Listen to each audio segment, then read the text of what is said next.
नेपाल र भियतनाम बीच सिधा हवाई सम्पर्क गर्ने समझदारी, व्यापार तथा लगानी बढाउने संयन्त्र निर्माण गर्ने सहमति।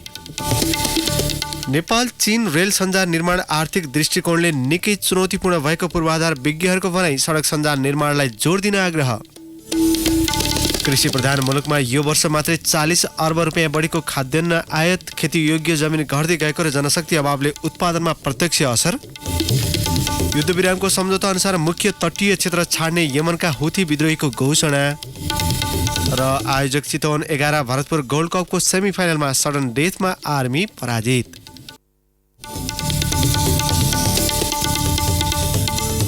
नमस्कार, कान्तिपुर डायरीका साथमा साथी लक्ष्मी र म अनिल। सुरु गरौँ मुख्य प्रसङ्गबाट। नेपाल र भियतनाम बीच सिधा हवाई सम्पर्क गराउने समझदारी भएको छ। भियतनाम भ्रमणमा रहेका प्रधानमन्त्री केपी शर्मा ओली र समकक्षी न्युगियन जुयान फुक बीच हवाई सेवा सञ्चालनका लागि प्रारम्भिक समझदारी भएको हो।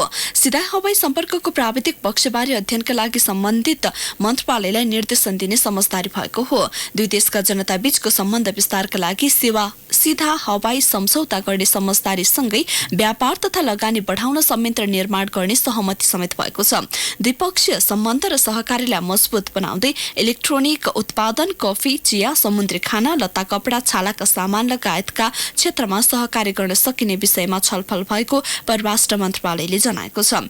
दुई मुलुकका प्रधानमन्त्री बीच भएको छलफलपछि जारी संयुक्त वक्तव्यमा ऊर्जा, कृषि तथा पर्यटनका पक्षमा सहकारीका लागि सम्भावनाको खोजी गर्ने सहमति भएको छ। दुवै देशले एक अर्काको उत्पादनलाई बजार उपलब्ध गराउने तथा ज्ञान साटासाट गर्नुका साथै भियतनामी लगानीकर्तालाई नेपालमा भित्राउने विषयमा पनि सहमति भएको छ।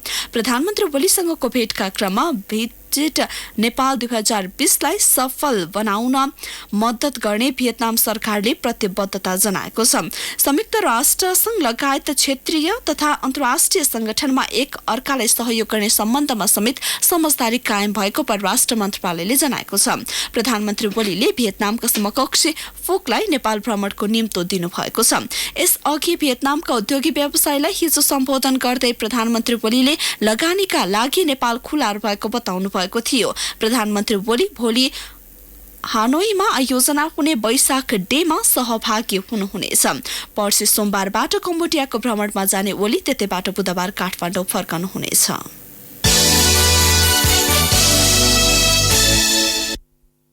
नेपाल र चीन बीच रेल सञ्जाल विस्तारको चर्चा चलिरहँदा यसका लागि आवश्यक आर्थिक भारको मूल्याङ्कन गर्न सरकारवालाले जोड दिएका छन्। ललितपुरमा आज आयोजित नेपालमा रेलको चुनौती विषय कार्यक्रममा सहभागीले रेल परियोजना निकै महत्त्वकांक्षी र आर्थिक रूपले समेत चुनौतीपूर्ण भएको बताए। छलफलमा सहभागी विज्ञले दुई ठूला मुलुक भारत र चीनको स्वार्थसँग जोडिएको रेलको विषयमा नेपालले बार्गेनिङ गर्ने हैसियत भने राख्नुपर्ने धारणा राखे। एक सामग्री। रेल आउने भनिए पनि पर्याप्त सर्वे नभइसकेको अवस्थामा यातायात सञ्जाललाई विस्तार गर्नुपर्ने विज्ञले धारणा राखेका छन्। कम्तीमा 10 वर्षपछि आउने रेलको पूर्वाधारमा लाग्ने खर्च सडक सञ्जालमा गरे मुलुकको समृद्धिमा टेवा पुग्ने विज्ञ डाक्टर रामेश कोइराला बताउँछन्। यदि चीनले बनाउने हो भने उनीहरूले आफै 9 वर्ष भनेका छन्। भनेपछि चाहिँ 5 वर्षमा रेल त कतैबाट नआउने रहेछ। जसरी हामी नेसनल प्राइडको कुरा गर्छौँ त्यसरी बाटो बनाउन चाह्यो भने सायद 1 वर्षमा राम्ररी गाडी कुद्ने, राम्ररी ट्रक कुद्ने बाटो बनाउन सक्छौँ। चीनबाट नेपालमा रेल ल्याउने विषयमा नेपाल सरकार जति गम्भीर छ त्यति नै चासो भनी चिनिया सरकार नभएको पूर्व राजदूत शङ्कर शर्मा बताउँछन्। स्वार्थरहित ढङ्गले छिमेकीलाई सहयोग गर्ने रणनीति नभएका कारण रेल ल्याउने विषयमा सहज नहुने उनी बताउँछन्। पार पाउन नसकिने भन्ने हैन, पार पाइन्छ। अझै पनि प्रिभिलेजमा चीन आफै पनि धेरै चिजको जवाब छैन। यसलाई भ्यालिडेसन चाहिन्छ है, यसलाई थप अध्ययन गर्नुपर्छ भनेर उसले आफै भनिरहेछ। त्यो भएर यो प्रिभिलेजले आयो अब यो बन्छ भनेर त म कतैबाट पनि ढुक्क छैन। भारत र चीनको व्यापारमा सहजताका लागि जोडिन लागेको रेलमार्ग नेपालमा पर्ने हुँदा यसलाई सकारात्मक रूपमा लिनुपर्ने विज्ञ सूर्यराज आचार्य बताउँछन्। नेपालले आफ्नो जमिन रेलका लागि प्रयोग गर्न दिएर दुवै देशबाट रोयल्टी दाबी गर्न सक्ने उनको भनाइ छ। यो गेम चेन्जर हो, हामीले बनाउन सक्यौं भने यो डाइनामिकली हेर्नुपर्छ। यो बनिसकेपछि पहिलेकै यथास्थितिको सिचुएसन यो राजनीति डिप्लोमेटिकली पोलिटिसियनहरु कसरी रस्याकच्ची गर्ने र हाम्रो राष्ट्रिय हितमा कसरी ल्याउने भन्ने अब त्यो समुदाय बलिआउनु पर्छ। सम्भाव्यतै अध्ययन हुन नसकेको सो महत्वाकांक्षी योजना belt and road initiatives BRI अवधारणासँग जोडिएको हो। चीनले निकै महत्त्व दिएको सो अवधारणा अन्तर्गत नेपालसँग जोडिएका रेल लगायत पूर्वाधारका अन्य विषयमा ठोस पहल हुन सकेको छैन। सो आयोजनालाई सरकारी अधिकारीहरू स्वयंले समेत निकै महत्वाकांक्षी परियोजना भनेका छन्। रेल आउन कम्तीमा 1 दशक लाग्ने भए पनि त्यसका सकारात्मक र नकारात्मक सबै पक्षको छलफल भने निरन्तर हुनुपर्ने विज्ञहरूले बताएका छन्। रेडियो कान्तिपुरका लागि रमेश दुलाल। नवगठित समाजवादी पार्टीले राष्ट्रिय जनता पार्टी राजपा लगायत दलसँग पार्टी एकीकरणका लागि पहल थालेको जनाएको छ। सह-अध्यक्ष राजेन्द्र श्रेष्ठको संयोजकत्वमा गठित 5 सदस्यीय वार्ता टोलीले आवश्यक छलफल शुरू गरेको बताएको हो। राजपा सहित विचार र सिद्धान्त मिल्ने दलसँग एकताका लागि प्रक्रिया शुरू गरेको वार्ता टोली सदस्य समिति प्रका महासचिव राम सहाय यादवले जानकारी दिनुभयो। समाजवादी पार्टीका तर्फबाट वार्ता समितिमा श्रेष्ठ सहित यादव, परशुराम खापुङ, नवराज सुवेदी र डम्बर खतिवडा छन्। गत सोमबार संघीय समाजवादी फोरम र नयाँ शक्ति पार्टी बीच एकीकरण भएर समाजवादी पार्टी बनेको हो। सो अगावै पनि तत्कालीन फोरमले सिद्धान्त मिल्ने दलसँग एकता गर्ने बताउँदै आएको थियो। राजपाको तर्फबाट एकपटक शीर्ष नेतृत्व बीच छलफल भएपछि मात्रै कार्यदल स्तरमा काम अघि बढाउनु पर्ने प्रस्ताव आएको यादवले बताउनुभयो।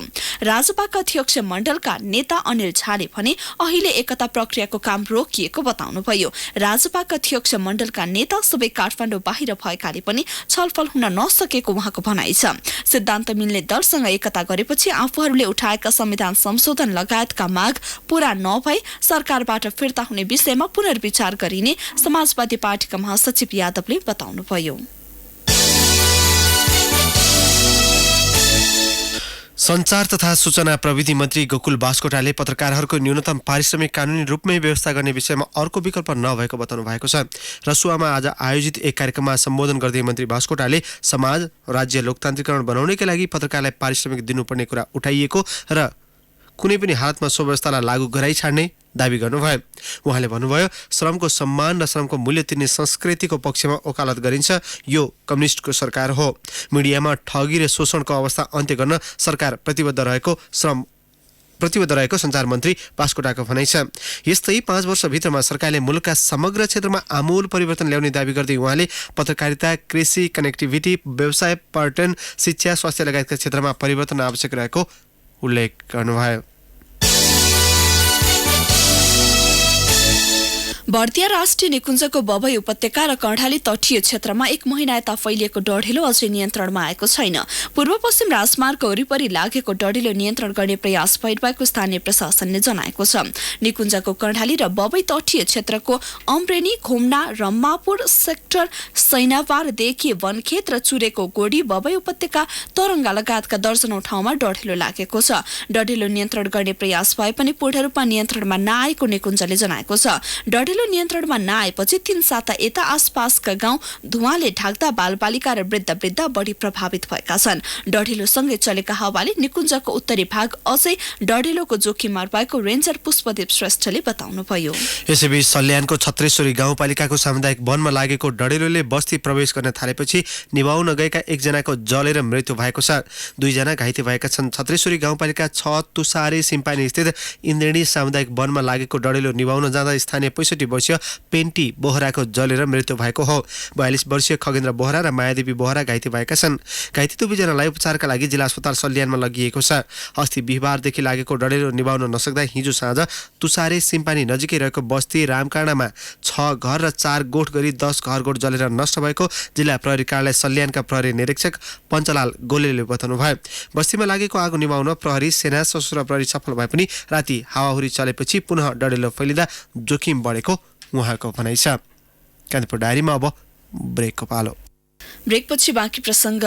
भक्तपुरको नयाँठेम्बा स्थित शङ्खधर चोक र नयाँ बस्ती जोड्ने हनुमन्ते खोलाको पुलको निर्माण संरचनाले करिडोरको सडक छेक्ने भन्दै मध्यपुर थिमी नगरपालिकाले डोजर चलाएर स्ल्याब भत्काएको छ। मध्यपुर थिमी नगरपालिकाका नगर प्रमुख मदन सुन्दर श्रेष्ठले पुलको निर्माण सम्पन्न भइसकेपछि हनुमन्ते खोलाको करिडोरमा पर्ने गरी पुलका संरचना बनाइएपछि नगरपालिकाले हस्तक्षेप गरेको बताउनुभयो। जिल्ला समन्वय समिति भक्तपुरको 2 करोड बजेटमा निर्माण गरिएको पुलको भण्डारी थोटुङ श्यामबाबु जेबी कम्पनीले निर्माण गरिरहेको छ।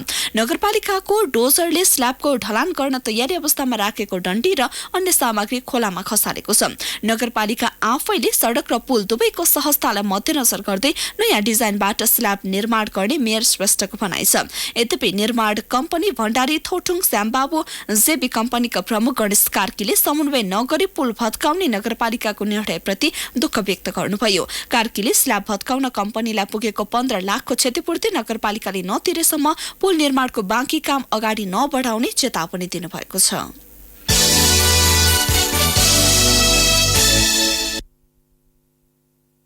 अस्ट्रेलियामा आगामी साता हुने निर्वाचनबाट लिबरल पार्टीको सरकार पुनः विजयी भए नेपाली समुदायको आफ्नै भवन निर्माणका लागि करिब 8 करोड रुपियाँ सहयोग गर्ने त्यहाँका अध्यागमन मन्त्री डेभिड कोलम्यानले घोषणा गर्नुभएको छ।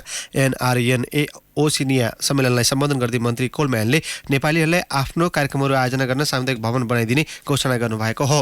नेपालसँग आफ्नो मुलुकको सम्बन्ध सकारात्मक रहेको र अस्ट्रेलियाको शिक्षा क्षेत्रमा नेपालीहरू तेस्रो स्थानमा रहेको उहाँले बताउनुभयो। गत वर्ष मात्रै 26,000 नेपालीलाई विद्यार्थी भिसा दिएको तथ्याङ्क प्रस्तुत गर्दै उहाँले नेपालीहरूले अस्ट्रेलियालाई बहुसांस्कृतिक देश बनाउन महत्त्वपूर्ण र सकारात्मक भूमिका खेलेको भन्दै प्रशंसा गर्नुभयो।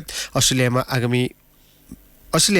मे 18मा हुन गइरहेको निर्वाचनमा नेपाली मतदाताको मत आफ्नो पार्टीको पक्षमा पार्न समेत सो घोषणा आएको विश्लेषण गरिएको छ। अवैध नेटवर्किङ व्यवसाय सञ्चालन गरिरहेको आरोपमा राजधानी स्थित एक एन्ड 80 होटलबाट प्रहरीले 12 जना भारतीय नागरिकलाई नियन्त्रणमा लिएको छ। महानगरीय प्रहरी परिसर अपराध महाशाखा र राजस्व विभागको टोलीले नेटवर्किङ व्यवसायमा संलग्न भएको सूचनाका आधारमा छापा मार्दा भारतीय नागरिकलाई नियन्त्रणमा लिएको हो।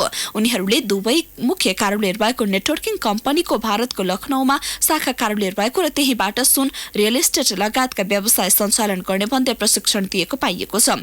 हिजो होटलमै 200 जना बढीलाई उनीहरूले प्रशिक्षण दिएको प्रहरीले जनाएको छ। प्रशिक्षणमा सहभागी भएका करिब 20 जना नेपाली र अन्य भारतीय भएको पाइएको छ।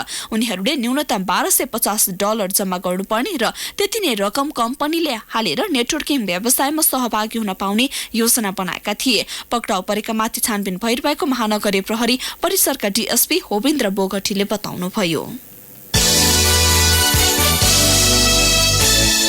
आर्थिक अभावमा रहेकालाई छात्रवृत्ति प्रदान गर्न भन्दै चितवन खैरनीका सामाजिक अभियन्ता मुरली प्रसाद गजुरेलले 1 करोड रुपियाँभन्दा बढी रकम सङ्कलन गरेका छन्।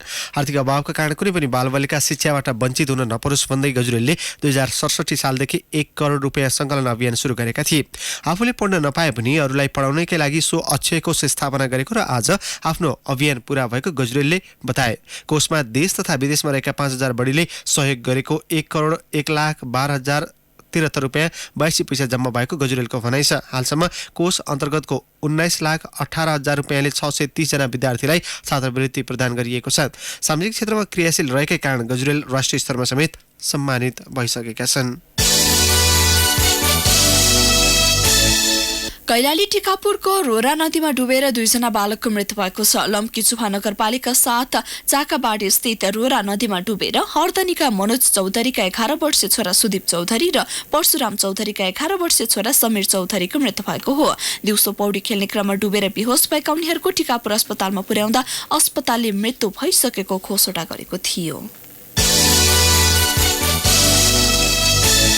रुकुम पूर्वमा जीप दुर्घटनामा परि 1 जनाको मृत्यु भएको छ। अर्का 1 जना घाइते भएका छन्। रुकुम कोटबाट रुकुम पश्चिमतर्फ गएको 175 14 नम्बरको कुखुरा बोक्ने गाडी दुर्घटना हुँदा 43 वर्षीय लीलाबहादुर बाठाको मृत्यु भएको प्रहरीले जनाएको छ।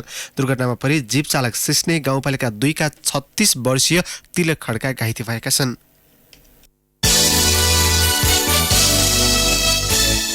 कान्तिपुर डायरीमा अब बेल्जियम डायरीको पालो।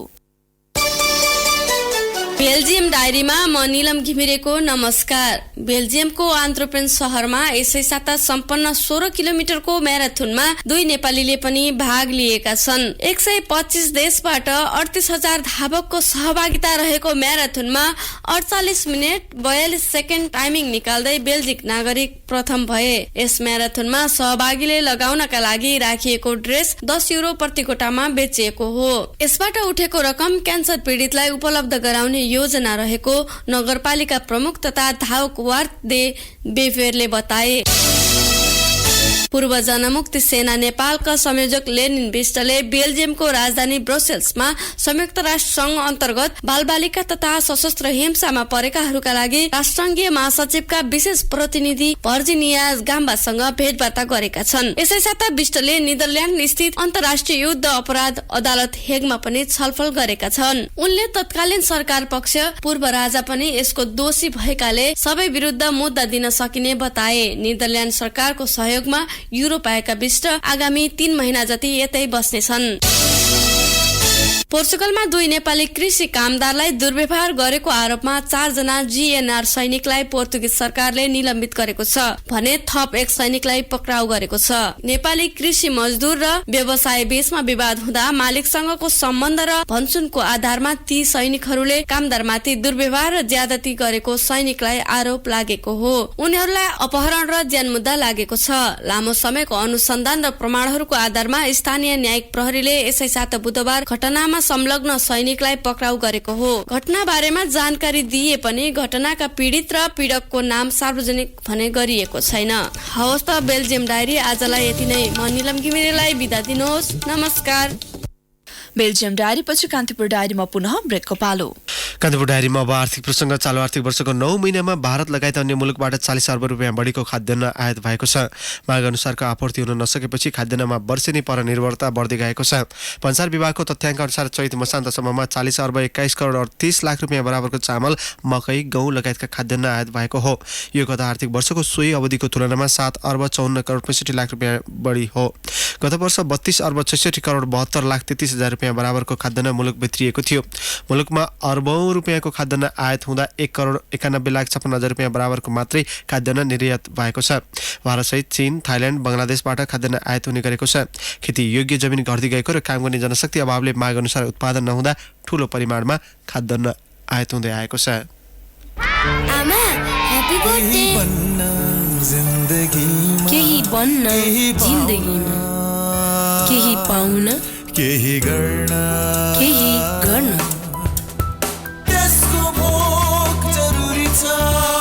समाजबाट अपराधको चक्रलाई खत्तम गर्ने मेरो भोगले आज मलाई हजारौं जेल तथा सडकका बालबालिकाहरूको आमा बनाएको छ। तपाईको भोग के हो? प्रीति तयारी चाउचाउ। भोग जरुरी छ। अब अन्तर्राष्ट्रिय प्रसङ्ग।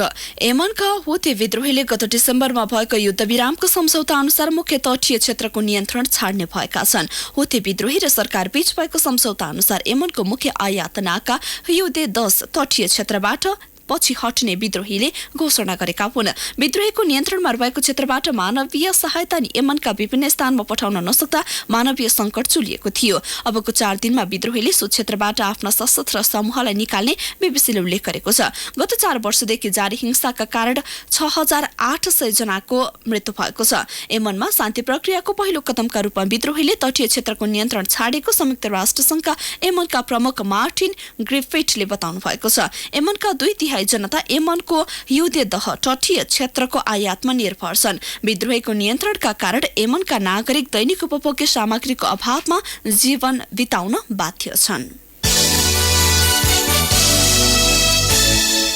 अफगानिस्तानको बादगिस क्षेत्रमा तालिबानको आक्रमणमा परि 24 अफगान सैनिकको मृत्यु भएको छ। सैनिक पोस्टमा भएको आक्रमणका क्रममा 11 जना घाइते भएका छन्। 2 समूहबीच केही बेर भिडन्त भएको बाला मुर्गा क्षेत्रमा पनि मृत्यु हुनेको संख्या अझै बढ्न सक्ने भए पनि सार्वजनिक गरिएको छैन। सरकारी सेनाको सुरक्षा पोस्टमा भएको आक्रमणपछि ठूलो संख्यामा सरकारी सेनाको मृत्यु तथा घाइते भएको हुन सक्ने आकलन गरिएको छ।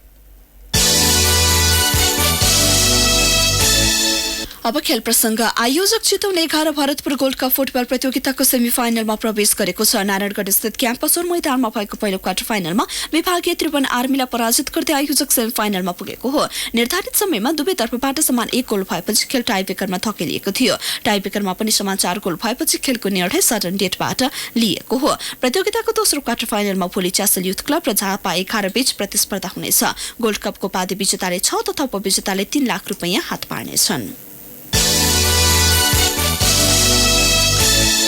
विन्ध्यवासिनी फुटबल क्लब सहित भीमनारायण श्रेष्ठ अन्तर्राष्ट्रिय आमन्त्रण गोल्ड कप फुटबल प्रतियोगिताको सेमिफाइनलमा प्रवेश गरेको छ। धनकुटाको तल्लो टुर्नी खेलमा भएको उद्घाटन खेलमा रोयल फुटबल क्लब भारतलाई सडन डेथमा पाखा लगाउँदै विन्ध्यवासिनीले अन्तिम 4मा स्थान बनाएको हो। निर्धारित समयमा दुवैतर्फबाट गोल हुन नसकेपछि टाई ब्रेकरमा धकिलिएको खेलमा पनि बराबरी भएपछि खेलको निर्णय सडन डेथबाट लिएको हो। सडन डेथमा रोयल एफसीका प्रतीक लामाको प्रहार विफल हुँदा विन्ध्यवासिनीका अशोक खवासले निर्णय गोल गरेका थिए। प्रतियोगिताको दोस्रो क्वार्टर फाइनलमा भोलि आयोजक धनकुटा 11 र बिर्तामोड युनाइटेड क्लब झापाबीच प्रतिस्पर्धा हुनेछ। प्रसङ्गसहित कान्तिपुर डायरीका सम्पूर्ण बुलेटिन आजलाई यही सकिन्छ। भोलि बिहान हामी 6:30 बजे नियमित बुलेटिन लिएर आउनेछौँ। तबसम्मका लागि कान्तिपुर डायरीबाट साथी लक्ष्मी र म अनिल बिदा माग्छौँ। नमस्कार, शुभरात्रि। सूचना र मनोरञ्जनको संवाहक रेडियो राष्ट्रको रेडियो कान्तिपुर।